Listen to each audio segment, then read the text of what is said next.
La suite de votre grand journal du soir sur Europe 1. 9 jours de grève et des conséquences lourdes sur le tourisme, sur le commerce et les hôtels-restaurants. À la veille de cet avant-dernier week-end d'avant Noël, vous recevez ce soir Nathalie Didier Chenet. Il est le président du groupement des indépendants de l'hôtellerie et de la restauration. Bonsoir Didier Chenet. Bonsoir. Bienvenue dans ce studio, merci d'être arrivé jusqu'à nous. Merci. Le week-end commence, ou presque, après 9 jours de grève. Si je dis que les professionnels du tourisme accusent le coup, je suis en dessous de la réalité? Oui, vous êtes en dessous de la réalité et vous avez une situation qui est extrêmement critique dans les principales capitales régionales. On peut prendre Lyon, Bordeaux, Nantes, Rennes, donc avec des baisses significatives d'activité. Et puis malheureusement sur Paris se cristallise cette chute, mais vraiment très impressionnante de l'activité. Distinguons, si vous le voulez bien, Paris-Île-de-France et effectivement ces grandes capitales que vous avez citées. Comment c'est en termes de chiffres dans ces villes, Bordeaux, Lyon et j'en passe? Parce qu'à Marseille, par exemple, on nous disait qu'on était très peu impactés. Oui, ils sont moins impactés, voilà. Mais par contre, Lyon ou Nantes et Rennes aujourd'hui, qui sont des villes qui sont impactées, vous avez une baisse de l'ordre de 20% à peu près sur ces villes-là. 20% sur ces grandes agglomérations-là. Et Paris, mais Paris, alors là, on est à combien? Si vous prenez l'hôtellerie, vous avez une baisse de fréquentation de l'ordre de 30%, un doublement des annulations. Et pour ce qui concerne la restauration, on en est maintenant à un peu plus de moins 50% d'activité. Et je vous dis, c'est une moyenne.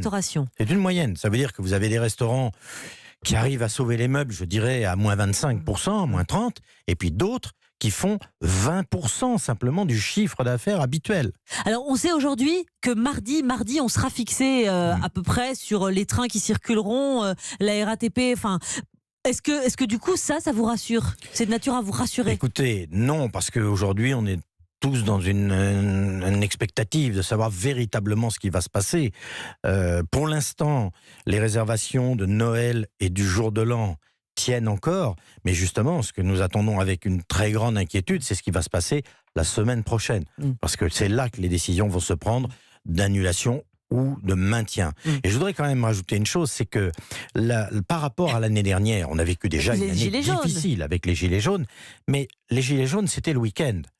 Et oui. Le lundi, là, c'est toute la semaine. La vie reprenait. Et oui. Là, c'est 9 jours d'arrêt sans discontinuer. Donc vous avez aujourd'hui, il faut savoir que 70% du trafic SNCF, c'est le directeur de la SNCF qui nous le disait, se passe en Île-de-France. 70%.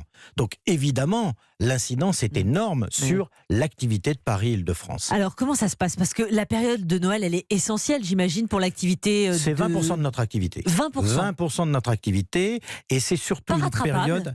Mais non, parce que le problème, c'est que voilà, nous ne sommes pas un commerce de report. Nous, un repas qui n'est pas pris, c'est fini, il est perdu. Une chambre qui n'est pas louée, c'est perdu. Un événement, parce que je voudrais rappeler aussi que vous avez aussi des traiteurs, organisateurs de réception, qui sont frappés par le nombre d'annulations, tout simplement parce que le personnel ne peut pas venir, enfin le personnel des entreprises, ou les entreprises décident d'annuler. Donc, nous, c'est ça, et nous sommes... C'est un mois traditionnellement où nous refaisons notre trésorerie.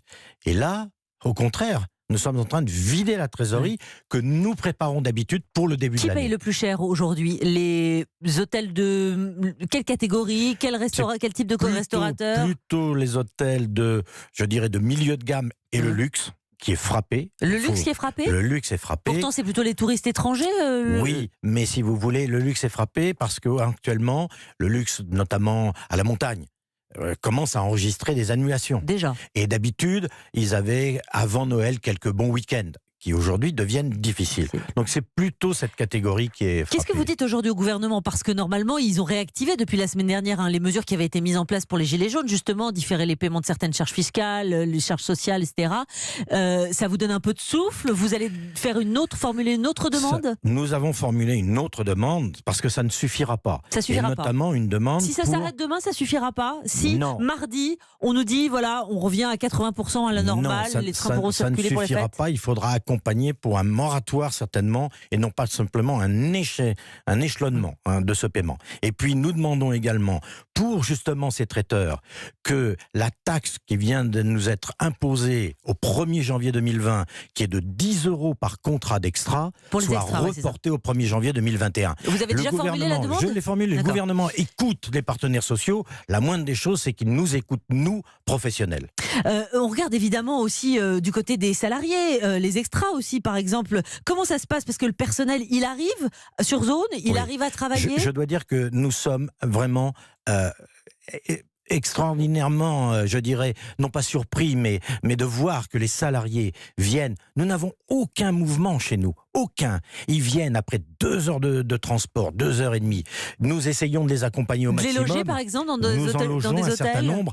Mais vous allez pouvoir tenir combien de temps comme ça, à loger les employés ou alors... C'est pourquoi je vous disais, on ne pourra pas tenir comme cela. On les loge. On leur paye aussi, des VTC, bien sûr, des taxis, des VTC, des taxis, du covoiturage. Moi, je tiens à les saluer parce que vraiment, ils font preuve d'un courage absolument extraordinaire. On parlait des restaurateurs, des traiteurs précisément. Le commerce alimentaire, il peut être sauvé dans les tout derniers jours avant Noël, comme l'année dernière avec les gilets jaunes, parce que clairement, les gens au dernier moment, ils vont quand même avoir la bûche de Noël, etc. Il ne sera sauvé que si véritablement mardi, on a une levée de ces grèves. Si vous n'avez pas une levée de ces grèves, à partir de mardi, la méfiance va continuer à s'installer. Et vous savez que vendredi, on est le 20. Donc on est à quelques jours de Noël. Donc là, ça va commencer à devenir extrêmement difficile. Donc vous nous dites que mardi, quand même, c'est le point de non-retour. Mardi, c'est vraiment, il faut que l'on puisse savoir ce qu'il en est. Sinon, on aura les pires difficultés. Vous soulignez, pardonnez-moi, le fait que les salariés chez vous, dans ce secteur-là, ne soient pas en grève, etc. Mais vous comprenez quand même ce mouvement, cette mobilisation ? Je pense que dans cette affaire, il y a des erreurs des deux côtés, que aussi bien du côté du gouvernement que du côté des organisations de salariés. Et en tous les cas, aujourd'hui, il y a un dialogue qu'il faut renouer. Et effectivement, c'est tout ce qui nous inquiète. C'est de voir que maintenant, il y a des positions qui sont des positions extrêmement fermées et qui ne sont plus des positions de négociation. C'est ce que j'ai eu l'occasion de dire à une représentante de la CGT. Ce ne sont plus des positions de négociation. On ne vient pas à une négociation en disant « c'est fini, vous arrêtez et puis on négocie ». Je crois qu'il faut que chacun accepte de faire un pas. Merci beaucoup Didier Chénet d'être venu ce soir. Vous nous l'avez rappelé mardi, dernière limite pour sauver le secteur du tourisme, les commerces, les restaurateurs, les traiteurs avant donc ces fêtes de Noël. Merci à vous.